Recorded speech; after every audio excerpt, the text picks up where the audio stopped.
como lo sabemos, como lo dice este versículo 11 del capítulo 8 del libro de Efesios, cuando lo menciona que él mismo constituyó a unos apóstoles, mis hermanos. Vemos la palabra apóstoles, que es un término que se aplica en particular que, como todos conocemos en la historia, como todos conocemos en la palabra del Señor, a los 12 discípulos que habían visto al Cristo resucitado. Recordemos el libro de Hechos en su capítulo 1, en su versículo 22, nos los deja esclarecer un poco más.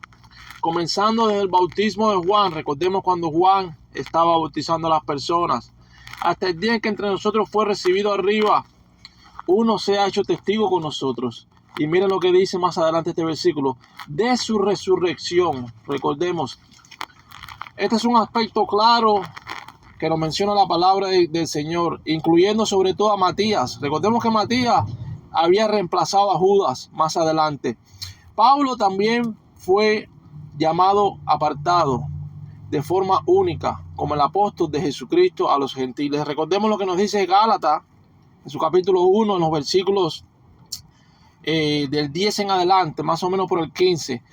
Y fue contado entre los apóstoles también. Recordemos que este apóstol Pablo, del cual estamos mencionando, también tuvo un encuentro personal y milagroso con Jesús. No lo vio cuando Jesús estaba vivo, pero sí lo vio cuando él iba en su viaje y se apareció Jesús. Recordemos cuando él se convirtió en el camino a Damasco. Esto nos explica un poco más el libro de Hechos, a partir del capítulo 9 en adelante, también en el libro de Gálatas, los primeros capítulos. Estos fueron apóstoles, fueron escogidos por Cristo de forma directa, mis hermanos. Por eso llegaron ellos a conocerse como los apóstoles de Cristo. Así lo menciona Gálatas 1:1.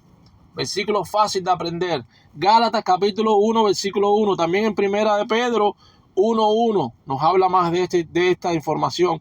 Cristo les asignó 3 responsabilidades básicas. Una de ellas era que tenían que poner los cimientos fundamentales de las iglesias. Recordemos, eso mismo nos lo menciona en este mismo libro, en su capítulo 2, versículo 20 de los Efesios. Entre otras cosas más que ellos tenían que hacer. Y sobre todo, continuar con lo que el Señor les había dejado.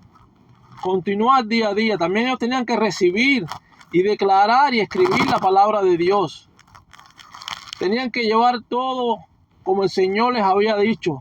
Y ellos tenían más que todo dar confirmación de esa palabra. ¿Por qué? Por medio de señales, prodigios y milagros. Recordemos lo que ellos terminaron haciendo. Recordemos que el término apóstol también se emplea en sentido más general. ¿Para qué?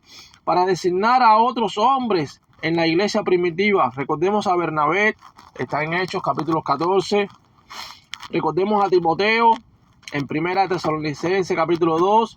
Y en otros más que también nos mencionan los libros del libro Romanos capítulo 16 y el libro de Filipenses capítulo 2. Estos se denominan apóstoles de las iglesias. Así es como nos deja saber el libro de Segunda de Corintios. Y nos los afirma en la palabra del Señor, sobre todo en el capítulo 8 de Segunda de Corintios. Los apóstoles de Jesucristo. Conocemos más de la historia de ellos en los libros, mis hermanos. Como los primeros, ninguno de los apóstoles se perpetuó en su oficio ni fue reemplazado al morir. Recordemos eso bien claro.